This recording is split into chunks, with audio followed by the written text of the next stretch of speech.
Interference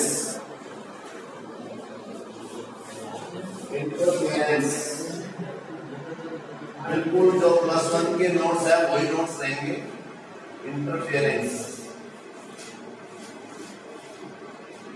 तो इससे सारे अच्छे से नोट्स बना लो। The phenomenon of redistribution of energy, the phenomenon of redistribution of energy,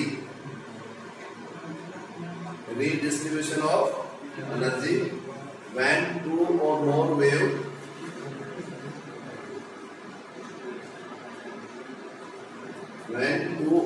wave of same nature, two or more wave of same nature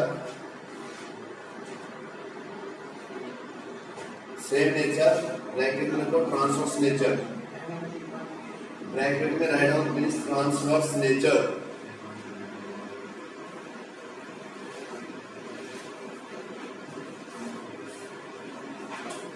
okay, when two or more wave having the same nature means transform nature। Okay, क्या करेंगे? And same angular frequency bracket में omega, same angular frequency but comparable amplitude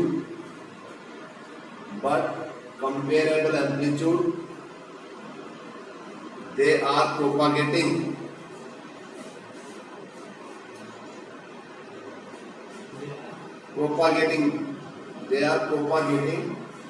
in the same directions of propagation,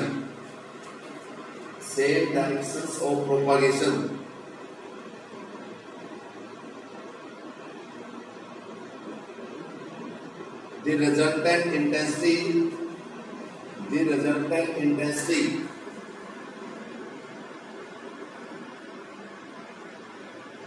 rise, or the resultant intensity of two interfering wave, rise or fall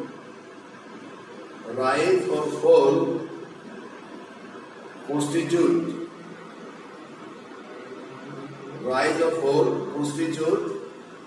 constructive and destructive interference, constitute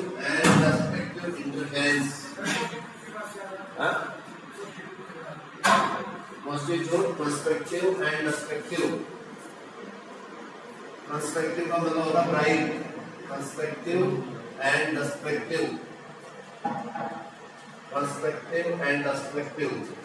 एक आपके पास constructive हो गया, एक आपके पास हो गया destructive. Constitute constructive and destructive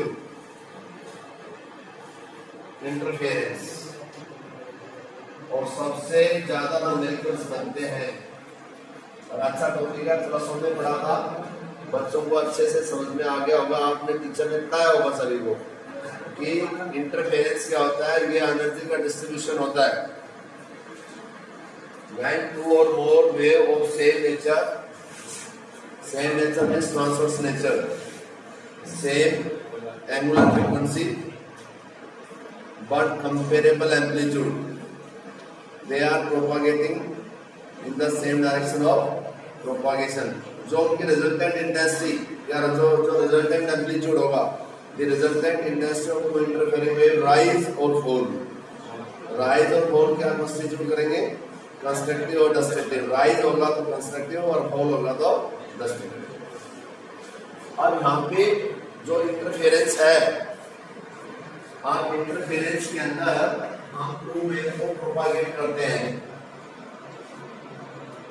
जिनका amplitude nearly same, यानी कि जिनकी एंगुलर फ्रीक्वेंसी सेम और एम्पलीट्यूड क्या कंपेरेबल। तो आपके पास ये फर्स्ट वेव प्रोपागेट कर रही है, दिस वन इज, ये डायरेक्शन ऑफ प्रोपागेशन है, इसका हमने डिस्प्लेसमेंट, ये फर्स्ट वेव का हमने डिस्प्लेसमेंट मान लिया y1। ओके, और इसका हमने ये आपके पास क्या मान लिया प्रोपगेशन थीटा। सेकंड वेव ये ओवरलैप कर रही है, सुपरइम्पोज कर रही है, ये y2, ये एंगल हमने बात नहीं है फाइव, टोटल हमारे पास होगा थीटा प्लस फाइव। तो इसमें एक कंडीशन है, वेव सुपरइम्पोज भी करनी चाहिए। क्या करनी चाहिए? सुपरइम्पोज। सुपरइम्पोज का मतलब ओवरलैप करना। तो ये वर्ड भी you can write when two the phenomenon of redistribution of energy when two or more wave same nature same angular frequency but comparable amplitude bracket में एक वर्ड और लिख लो, they are superimpose या overlap to each other, they are superimpose या overlap to each other, ये superimpose या overlap to each other। फिर आप design propagating in the same directions of propagation. उसके बाद रिजल्टेंट, इसका रिजल्टेंट इंटेंसिटी ऑफ राइज और fall, they constitute constructive and destructive interference. अब ये इक्वेशन मैंने एक दिन थियरी में पढ़ाया था, बताया था पार्टिकल डिस्प्लेसमेंट पार्टिकल एम्पलीट्यूड में ये रिलेशन होता है। ओके, ये पार्टिकल डिस्प्लेसमेंट और पार्टिकल एम्पलीट्यूड में एक रिलेशन है। तो particle displacement of the first interfering wave, ये आपके पास फर्स्ट इंटरफेरिंग वेव है, this one is the first interfering wave. तो इसका पार्टिकल डिस्प्लेसमेंट क्या बनेगा? y1 a1 और यहाँ पे sin थीटा, ये particle displacement for the first interfering wave. Similarly particle displacement of the second interfering wave, तो सेकंड इंटरफेरिंग वेव क्या बनेगा? यहाँ y2, ये a2, ये sin थीटा प्लस फाइव, ये आपके पास सेकंड है। ये particle displacement of the first interfering wave, particle displacement of the second interfering wave. अब यहाँ पे क्या अप्लाई करेंगे आप? Principle of superposition, applying principle of superposition, applying principle of superposition. क्या आता है प्रिंसिपल ऑफ सुपरपोजिशन बताइए? Resultant displacement, resultant displacement of interfering wave, resultant displacement of interfering wave that is equal to sum of the individual displacement. तो resultant displacement होगा, resultant displacement of interfering wave that is equal to इसके equivalent sum of the individual displacement. Is it right? तो यहाँ पे क्या बनेगा? y is equal to a1 sin theta plus y2, यहाँ पे a2 sin theta plus five, ये आपके पास है। यहाँ पे sin a plus theta formula लगाएंगे, ये आपके पास sin theta a2, sin a plus theta formula क्या होता है? sin a cos b plus sin b cos sin a। हाँ, आपको नहीं मालूम था भाई? No, sin a cos b plus cos a और ये sin b sin five, this can be written as a1 sin theta, इसका एक्सप्रेशन आता है a2 आपके पास sin theta cos five plus a2 cos theta sin five. यहाँ पर आपके पास क्या बना? यहाँ पे a1 plus a2 cos of a1 plus a2 cos five और इनटू में ये होगा sin थीटा प्लस a2, यहाँ पे आपके पास आ गया a2, ये आपके पास cos थीटा और ये sin फाइव। आप सुनिए, ये आपके पास resultant displacement of two interfering wave है और resultant displacement single interfering wave के लिए ये होता है, और जहां डबल हो तो फॉर्मूला ये होता है y equal to a resultant displacement resultant amplitude और sin थीटा प्लस फाइव। आप यहाँ पे इस इक्वेशन को ये रूप देना है। आप कैसे देंगे? मैथमेटिक्स वाले बच्चे तो बहुत जल्दी बता सकते हैं। आप ये जो ये आपके पास इक्वेशन है, इस इक्वेशन को ये रूप देना है। This is the expression for resultant displacement of two interfering wave. Resultant displacement of two interfering wave का है ये। ये प्लस उनका है, मैं बार बार बोल रहा हूँ, resultant displacement of two interfering wave, ये इंडिविजुअल डिस्प्लेसमेंट है। तो आपने सुनिए, आपने इस फॉर्मूले को इस फॉर्मूले में कन्वर्ट करना है। तो आप अपना अपना माइंड लगाएं कि आप कैसे इस फॉर्मूले को इस फॉर्मूले में कन्वर्ट कर सकते हैं। How will you convert? अब यहाँ पे y इक्वल टू, आप देखिए यहाँ पे है, इस फॉर्मूले को सोल्व करेंगे तो sign A sine B, sine A cos B plus cos A sine B. तो ज्ञान के सुनिए ध्यान से, ये इसको प्रूव करने के लिए मैं आपको कराऊं, ध्यान से सुनना।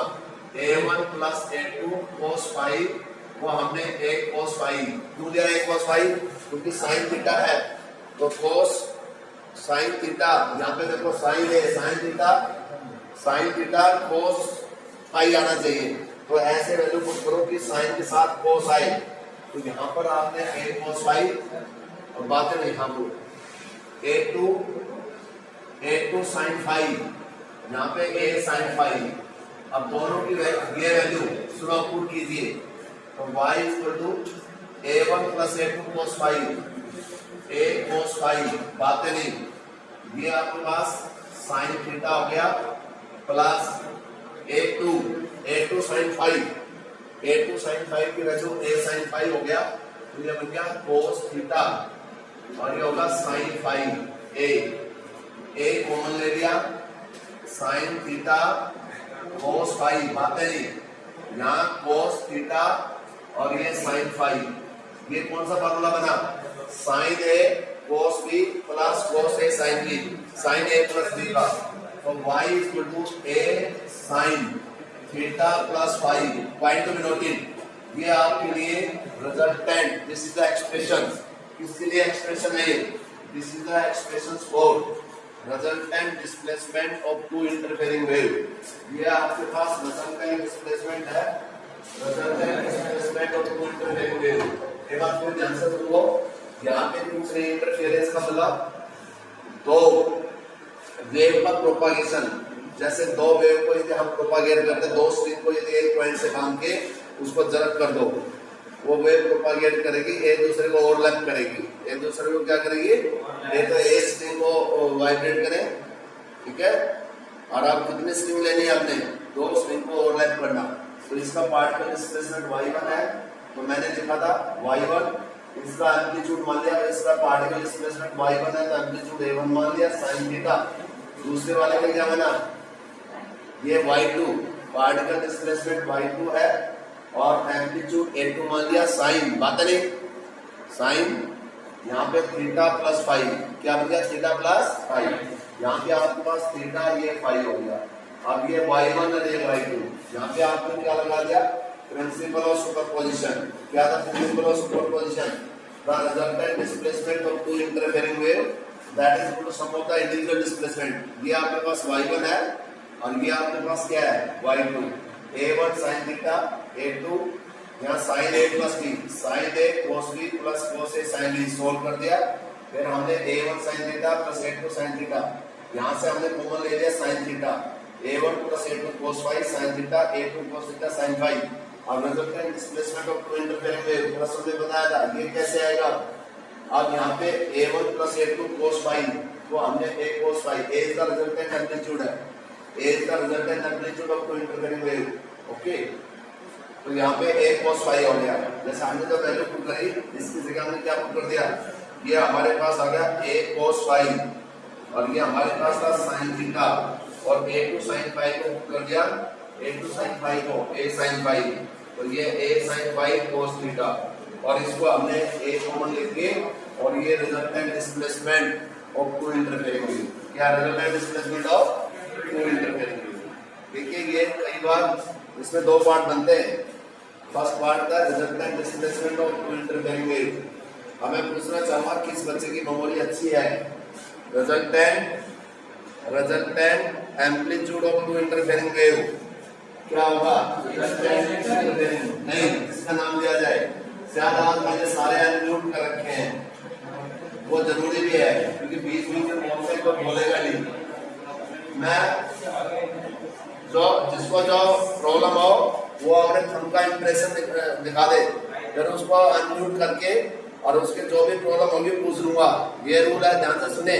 यदि किसी बच्चे को समझ में नहीं आया, वो थंब का इंप्रेशन करेगा और फिर अपने वीडियो ऑन करेगा, फिर मेरे से पूछेगा। इसलिए चक्का जाम कर दिया, वो बोल भी नहीं पाएगा। मेरा स्क्रीन पे ध्यान है, थंब का जो इंप्रेशन डालेगा उस बच्चे को अनम्यूट कर दूंगा और अनम्यूट करने के बाद वही बच्चा बोलेगा। बस अब किसी बच्चे की कोई आवाज ही नहीं आ सकती, कोई रीनेम होगा, कोई आवाज नहीं आएगी। अब खूब से किसी को बोले जाओ, कोई चैटिंग पैटिंग सब बंद कर दिया, चक्का जाम कर दिया सारा। बस जिसको डाउट होगा तो पूछेगा, वो थंब इंप्रेशन डालेगा, फिर मैं उसको अनम्यूट करूंगा, फिर उससे ही बातें होगी। बस सही है।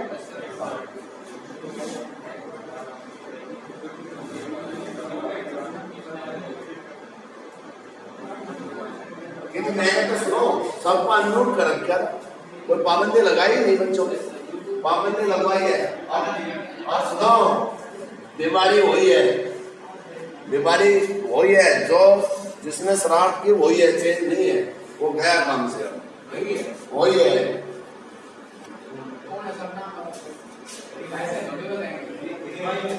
आप लिखो यहाँ पे लिखा था आवाज A1, यहाँ पे A1 प्लस A2, ये cos 5 that is equal to A cos 5 और A2 sin 5 A sin 5। इसको इक्वेशन फर्स्ट डाल दो, इसको सेकंड। अब बात करें squaring and adding, equation first and second. Squaring and adding, बात करें squaring and adding equation first and second. First और सेकंड को स्क्वायर और ऐड कर दो, क्या आएगा इसमें? A1 plus A2 plus A2 cos 5 plus square plus A2 square sin square 5 without value.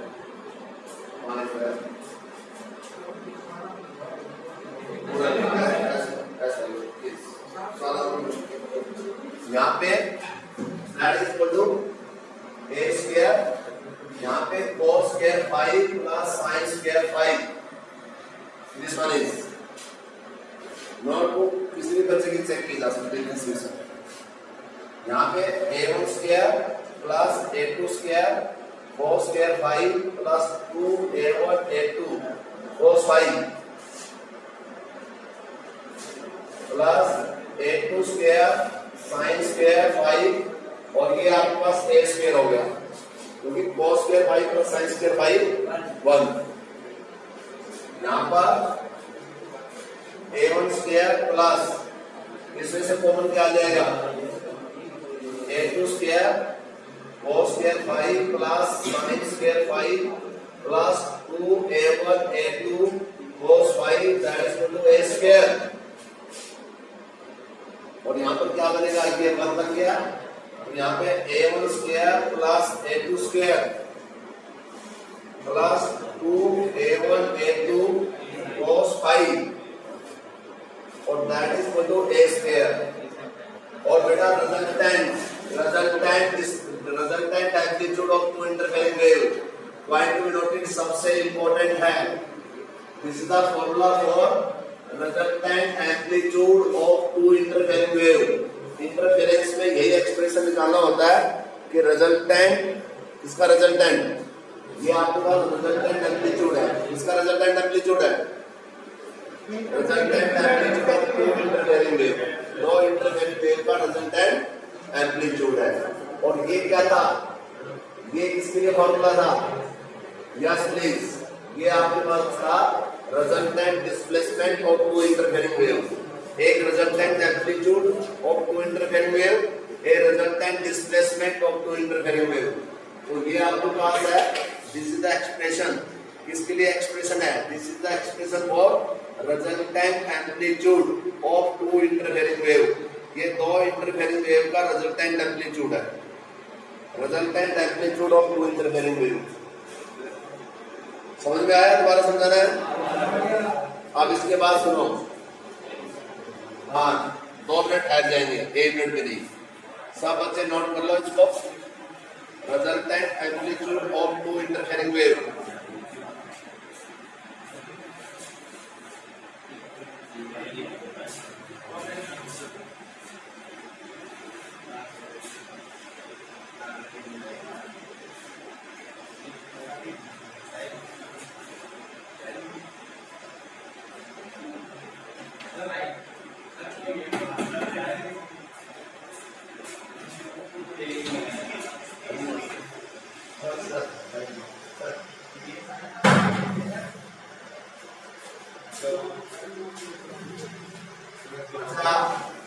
आप ध्यान से सुनिए। अब आपके पास है कंस्ट्रक्टिव एंड डिस्ट्रक्टिव इंटरफेरेंस। देखो टाइप ऑफ इंटरफेरेंस, देखो constructive interference, constructive interference, constructive interference when two interfering wave, when two interfering wave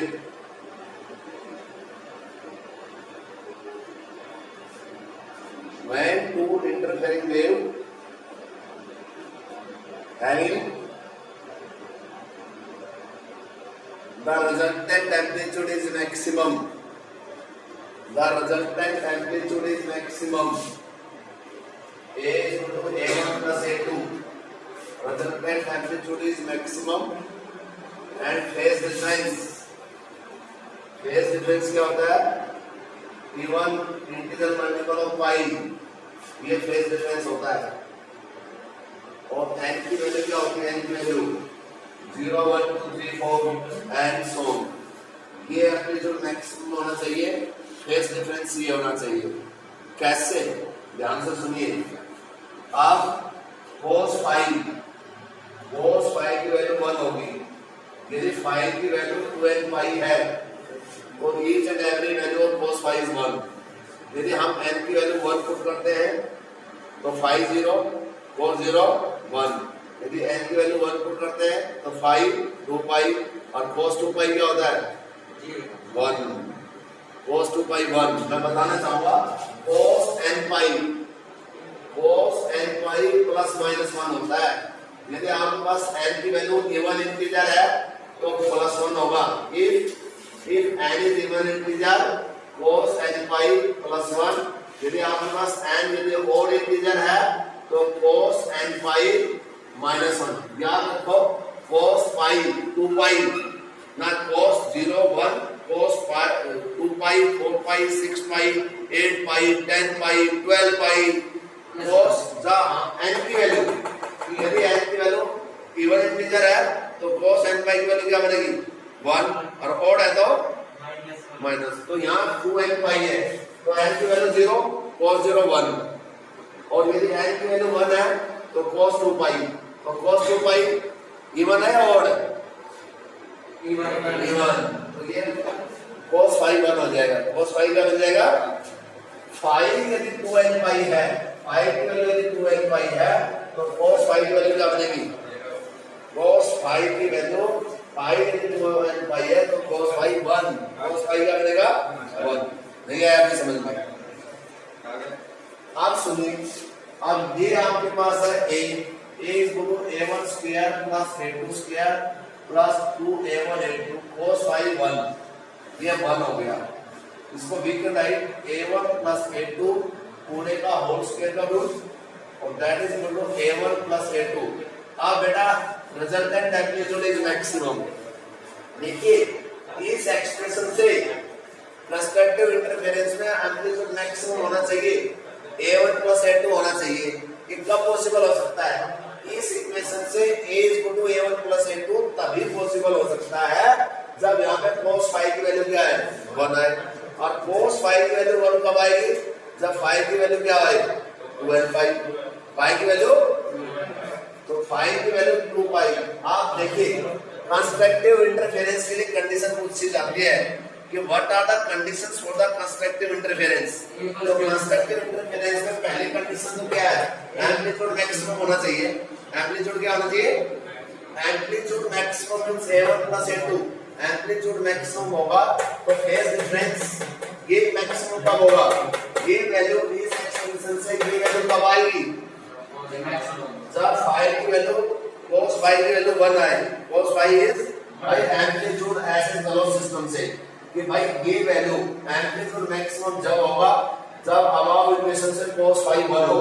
cos phi 1 कब होगा, जब फाई की वैल्यू क्या है 2n phi. General formula phi की वैल्यू क्या है, फाई की वैल्यू क्या क्या हो सकती है, 0 हो सकती है, n की वैल्यू 0 से 0 1 2 3 4, n की वैल्यू 0 है तो फाई 0, फाई की 0 पुट करेंगे तो cos 0 1, n की वैल्यू 1 पुट करेंगे तो फाई 2 पाई, cos 2 पाई 1, n की वैल्यू 2 पुट करेंगे तो फाई 4 पाई और cos 4 पाई क्या बनेगा +1। It's right. तो ये आपके पास आपने बताना है, इट्स ओके। अब यहां पे ध्यान से सुनो, ये 5 2n पाई हो गया। आप +1 में तुम बच्चों ने पढ़ा होगा relation between phase difference and path difference. किसी बच्चे को याद है relation between phase difference and path difference? Phase difference और पाथ डिफरेंस में एक रिलेशन है, वो उस दिन भी मैंने बताया था। और ये रिलेशन आप वेव ऑप्टिक्स के अंदर सबसे इंपॉर्टेंट है, relation between phase difference and path difference. Phase difference होता है 2 pi by lambda into path difference. देखिए आप +1 की दौड़ बुक को निकालिए और उसके अंदर देखना कि सबने हमें क्लेम कराया है, प्रूफ किया है। ये प्रूफ करवा क्या है कि फेज डिफरेंस जो होता है 2 pi by lambda into path difference. ये पाथ डिफरेंस और phase difference, path difference means होता है द पाथ का difference travel by the ray of light, या जो भी वेव का, वेव दो पाथ है उनके, कोई वेव प्रोपागेट करके दो पाथ ट्रेवल करती है तो उनका difference between the path covered by the propagating wave. तो phase difference 2 pi by lambda into path difference. अब फेज डिफरेंस 2n पाई चाहिए हमें, तो पाथ डिफरेंस क्या होगा anybody? Phase difference 5 2 pi by lambda into path difference है, तो phase difference हमें ये चाहिए, तो पाथ डिफरेंस की वैल्यू क्या पुट करें भाई? कमाल कर दिया n lambda, yes n lambda क्या होगा? ये हमारे पास फेज डिफरेंस 5 है तो ये 2 pi by lambda equal pd path difference. यहां क्या वैल्यू पुट करें कि 5 की वैल्यू ये मिल जाए, तो 5 इक्वल 2 पाई बाय लैम्डा इसमें n लैम्डा, लैम्डा से लैम्डा और 2n पाई, तो ये आपके पास फेज डिफरेंस है। क्या ये फेज डिफरेंस? आप सुनिए, ये कंस्ट्रक्टिव इंटरफेरेंस की कंडीशंस, अब 3 कंडीशन है।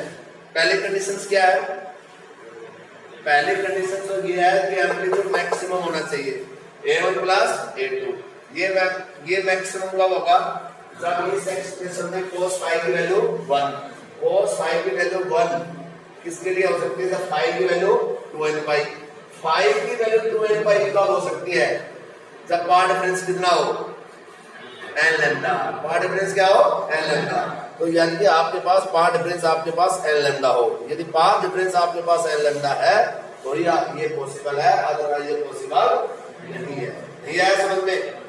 तो सबसे पहले मैंने आपको बताया है, क्या बताया आपको? अब ध्यान से सुनो, ये आपके पास कंस्ट्रक्टिव इंटरफेरेंस है। कौन सा इंटरफेरेंस है? आप बताओ भाई, धीरे से आप बताओ शाबाश कि इंटरफेरेंस क्या होता है? इंटरफेरेंस देखिए बहुत जरूरी है पढ़ना। इंटरफेरेंस में मैंने बताया था when the phenomenon of, एक बार ध्यान से सुनो, the phenomenon of redistribution of energy when two or more waves same nature or same angular frequency but comparable amplitude they are propagating in the same direction of propagation. Is it right? और वो एक दूसरे को supreme भी करेंगे और एक दूसरे को क्या करेंगे? ओवरलैप करेंगे। Is it right? और जो उनका रिजल्टेंट होगा, क्या रिजल्टेंट?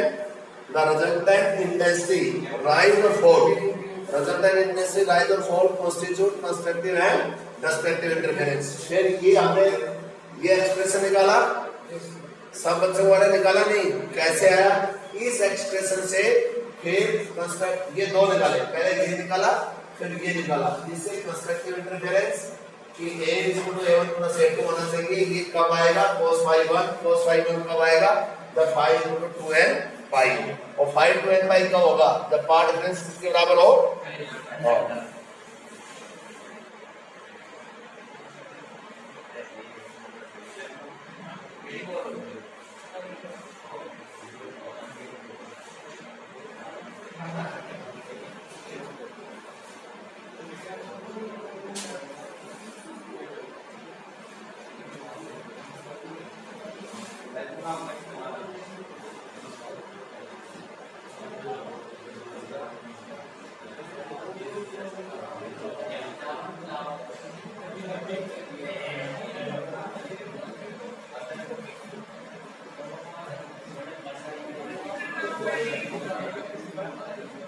बेटा क्या हो गया? किसकी आवाज आ रही है? हाँ, अभी रिपीट कर रहा हूँ।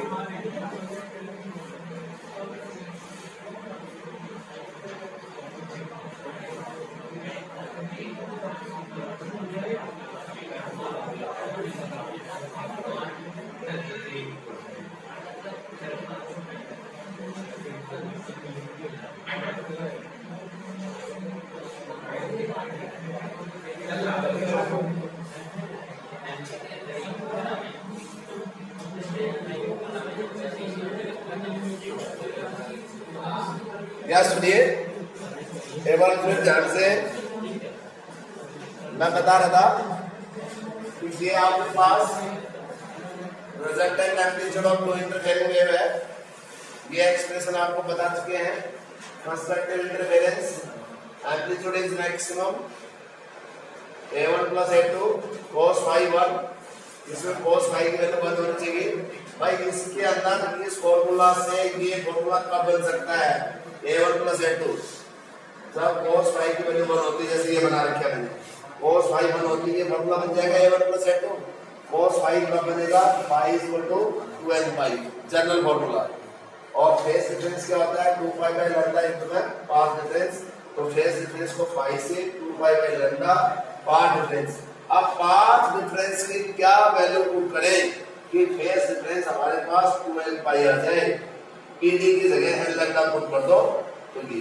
तो कंस्ट्रक्टिव इंटरफेरेंस की तो मेनली जो कंडीशन है, आगे जब आप न्यूमेरिकल्स करेंगे तो आपको कंस्ट्रक्टिव इंटरफेरेंस की क्या क्या कंडीशन याद होनी चाहिए कि पार्टिकल के बीच में डिस्प्लेसमेंट ज्यादा होनी चाहिए। कंस्ट्रक्टिव मींस जैसे ये कंस्ट्रक्टिव है, इजीली काउंटेबल, और डिस्ट्रक्टिव है ऐसे पार्टिकल में मिनिमम डिस्प्लेसमेंट, ये मैक्सिमम और ये मिनिमम। तो मैक्सिमम क्रम वाले ऐड होते हैं, मिनिमम सबट्रैक्ट होती है। तो कंस्ट्रक्टिव इंटरफेरेंस में मैंने बता दिया, पहला एम्पलीट्यूड मैक्सिमम होना चाहिए और cos phi की वैल्यू 1 होनी चाहिए। ये तब आएगी phi 2n pi कब आएगी? जब path difference n lambda. these are the conditions for constructive interference। ये आपके पास जो भी कंडीशन है, ये कंस्ट्रक्टिव इंटरफेरेंस की कंडीशन है। these are the conditions for constructive interference। अब आपके पास दूसरा आता है डिस्ट्रक्टिव इंटरफेरेंस। एक कंस्ट्रक्टिव इंटरफेरेंस में क्या आएगा बताइए? साइन बोलिए प्लीज। डिस्ट्रक्टिव इंटरफेरेंस सब बच्चे सुने होंगे कि सर ने साइन नाम के बच्चे से पूछा है, हमें पता होगा कि कौन बच्चा है, बताओ। डिस्ट्रक्टिव इंटरफेरेंस फटाफट बोल। डिस्ट्रक्टिव इंटरफेरेंस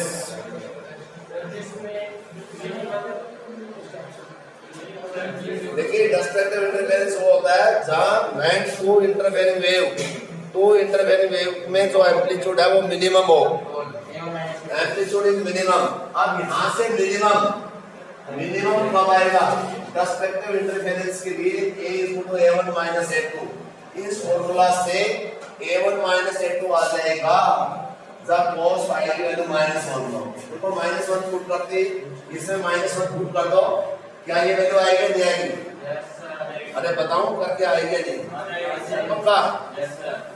आयुष, अब यहां से फेज डिफरेंस क्या होगा? अब यहां से फेज डिफरेंस आप सुनिए। अब फेज डिफरेंस जो होगा वो आपका odd multiple, odd integer multiple 2n plus 1 pi, ये 2n plus 1 पाई हो गया। Is it right? 2n और ये माइनस हो सकता है, ये भी ओड है, बोलो ओड है या नहीं? 2n minus 1 पाई ओड है क्या? अरे ओड है या इवन है? और यहाँ पे ये वैल्यू पुट करेंगे कि ईच एंड एवरी वैल्यू, इसकी सभी वैल्यू के लिए, इसकी सभी वैल्यू के लिए वो साइड वैल्यू क्या बनेगी? -1। वो साइड वैल्यू आप होगी कोई भी वैल्यू पुट कर लो, यदि n is equal to 1 put कर दिया तो 2 minus 1 पाई, cos पाई क्या होता है? -1। ओके, अब फेस डिफरेंस क्या होता है? 2 pi by lambda, 2 pi by lambda into the path difference, तो ये पाथ डिफरेंस, फेस डिफरेंस अब 2 pi by lambda into the path difference. अब पाथ डिफरेंस के हम क्या वैल्यू पुट करें, कि हम पाथ डिफरेंस की क्या वैल्यू पुट करें कि हमारे पास फेस डिफरेंस ये आ जाए? बताइए इसका पाथ डिफरेंस की वैल्यू बोलो। अब हम पाथ डिफरेंस की क्या वैल्यू पुट करेंगे? पाई एल लैम्डा कैसे बताओ? पाथ डिफरेंस की हम वैल्यू पुट करेंगे 2n-1 और ये लैम्डा बाई 2, कि लैम्डा से लैम्डा और ये, और देखो चेक कर लो ये वैल्यू आएगी नहीं आएगी? बोलो आएगी नहीं? यहाँ से यदि हम करेंगे तो वैल्यू 2n-1 पाई, बोलो आएगी नहीं आएगी? तो पाथ डिफरेंस, फेस डिफरेंस क्या होना चाहिए? 2n-1 पाई, न्यूमेरिकल से सभी याद होना चाहिए, और पाथ डिफरेंस हो गया 2n-1 lambda by 2। These are the conditions for destructive interference। Constructive में a1 plus a2 था, phi cos phi 1 था, phi is equal to 2n plus 2n pi था, और पाथ डिफरेंस क्या था? n lambda. तो these are the conditions for the constructive and destructive interference। तो आज मैंने आपको पढ़ाया कंस्ट्रक्टिव एंड डिस्ट्रक्टिव इंटरफेरेंस कि इंटरफेरेंस क्या है और इनका कंस्ट्रक्टिव और destructive interference. Is it right? आप इसमें सुनिए, आपके पास यदि न्यूमेरिकल्स आ जाए, जो इसमें न्यूमेरिकल आए तो न्यूमेरिकल भी आप कर सकते हैं। जैसे फॉर एग्जांपल इसको इंटेंसिटी के क्रम में मैंने बातें की थी, राइज और फॉल ऑफ इंटेंसिटी। अब आप मेरे से बात करोगे सर आपने तो राइज और fall of intensity word use किया था और यहाँ तो इंटेंसिटी है ही नहीं, आपने लिखवा तो दिया राइज और फॉल ऑफ इंटेंसिटी कि इंटेंसिटी मैक्सिमम और इंटेंसिटी मिनिमम, वो तो इसमें हमने कहीं दिखाई नहीं दिया। आप नोट करें इसमें, अब इस एक्सप्रेशन से इंटेंसिटी के क्रम में देखिए, इंटेंसिटी जो होता है यहाँ पे जान लीजिए, intensity of two interfering wave, intensity of two interfering wave, that is square of amplitude, square of amplitude होता है। It's okay। यदि दो इंटेंसिटी है तो I1 by I2 को लिख सकते हैं A1 square by A2 square, यहाँ पे it's okay। तो यहाँ पर इसको हम क्या लिख सकते हैं? इस फॉर्मूले को यदि मैं ऐसे लिख दूं, A square A1 square plus A2 square plus 2 A1 A2 cos phi, I can write, okay, A1 square को क्या लिख सकता हूँ? anybody A1 square को A1 जैसे I1 प्रोपोर्शनल कांस्टेंट की वन मानते हैं, तो इसको आपने क्या लिख दिया? ये आपके पास I1 हो गया, ये आपके पास I2 हो गया, 2 I1 I2 का रूट हो गया, और ये cos phi, और ये रिजल्टेंट एम्पलीट्यूड है, तो ये resultant intensity. So this is the general formula for resultant intensity of two interfering wave। ये resultant amplitude था, point to be noted, ये resultant amplitude। देखिए सारे के सारे वेव टेक्स इन दोनों चीज पे डिपेंड करेगी जो पेपर में आएगा।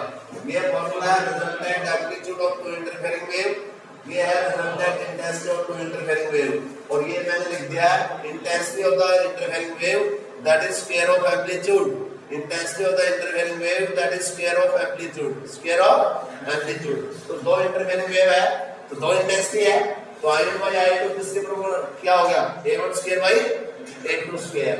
तो यानी कि A1 square को I1 लिख दिया, A2 square को I2 A1, जब A1 की वैल्यू चाहिए तो A1 क्या बनेगा? A1 I1 का रूट, तो I1 root I2 root. Is it right? Yes or no? तो ये आपके पास है resultant intensity of two interfering wave। दो इंटरफेरिंग वेव की रिजल्टेंट इंटेंसिटी। अब एक छोटा सा न्यूमेरिकल है, मैं बोल के मैं सबको अनम्यूट करूंगा और सब अपने अपने आंसर बताएंगे। पहले लिख लो फिर अनम्यूट करूंगा सभी को, सभी बताएंगे फिर, ताकि पता ही चल जाएगा कोई बैड एलिमेंट और तो कोई नहीं है, उसकी आवाज तो सुनने को मिलेगी, चलिए तो उसमें आएगा। देखो, when two interfering wave having the intensity I and 4I, when two interfering wave having the intensity I and 4I, two interfering wave है having the intensity एक I है दूसरी 4I, when two interfering wave having the intensity I and 4I, determine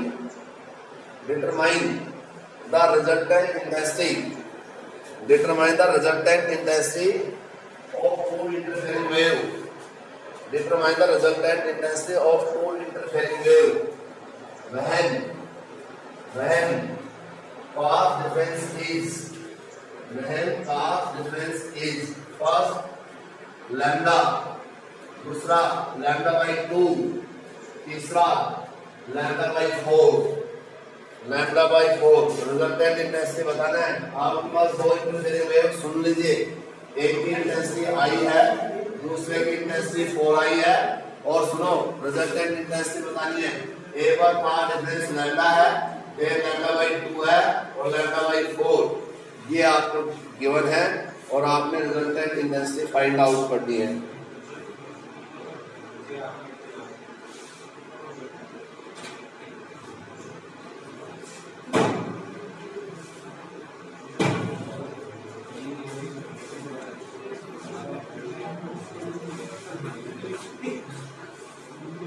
please जिसका हो जाए वो बताए, मैंने अनम्यूट कर रखा है, अनम्यूट, आपको अनम्यूट कर दिया है मैंने।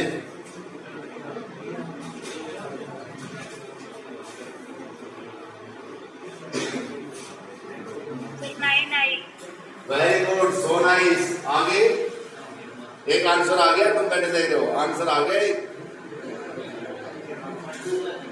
दूसरा वाला वेरी गुड, और क्या बात, वेरी गुड, बात नहीं। यहाँ पे सुनो, ये I1 plus I2 plus 2I1 I2 का रूट cos phi, बात नहीं। ये रिजल्टेंट इंटेंसिटी और फॉर्मूला ये यूज होगा। ये आपने देखा, अरे I1 I है, I2 4I है, phi का नहीं मालूम, बट हमें पता है कि phase difference 2 pi by lambda into में पाथ डिफरेंस, तो पहले पाथ डिफरेंस लैम्डा है और 2 pi by lambda into lambda, lambda से लैम्डा 2 पाई, फेज डिफरेंस क्या हो गया 2 पाई। यहां से क्या होगा I प्लस 4I प्लस 2, ये 4I स्क्वायर और इनटू क्या हो गया 1, तो ये बन गया 5I, 4i का स्क्वायर क्या बना, स्क्वायर रूट 2i, और ये होगा 4i। पहला आंसर एब्सोल्युटली राइट, ये 9i आएगा, क्या आएगा ये। और दूसरा वाला क्या बनेगा, आप पार्ट डिफरेंस क्या करेंगे, लैम्डा बाई 2, तो phase difference 2 pi by lambda into में लैम्डा बाई 2, लैम्डा से लैम्डा कैंसिल, 5 2 पाई, ध्यान से सुनो, पाई आ गया, पाई का मतलब -1, cos पाई -1, तो -1 आ जाएगा, तो -1 आते ही ये आपके पास I, ये 4I, ये यहाँ पे -1 का मतलब यहाँ माइनस, यहाँ पे क्या बन गया, yes please answer I, only क्या बनेगा I, ओके। और लास्ट में लैम्डा बाई 4 होने से क्या बनेगा, अब phase difference 2 pi by lambda lambda by 4 pi by 2, अब cos पाई बाई 2 क्या बनेगा, cos pi by 2 0, cos pi by 2 0 होता है, cos 0 1 होता है, तो यहाँ पे क्या बनेगा, ये पूरी टर्म 0, 5i क्या बनेगा 5, नहीं आया समझ में, तो टुडे आया है कंप्लीटेड इंटरफेरेंस, ध्यान से सुनिए। और मैं कल भी ओके, कल भी इंटरफेरेंस पे न्यूमेरिकल्स होंगे। आज तो आपको थोड़ा सा बताया है, कल इंटरफेरेंस पे बहुत सारे न्यूमेरिकल्स होंगे। Is it's right? और शाम को वर्क पावर एनर्जी की क्लासेस होगी, तो तुम्हें ज्वाइनिंग मिल सकती है। ओके, चलो जाइए।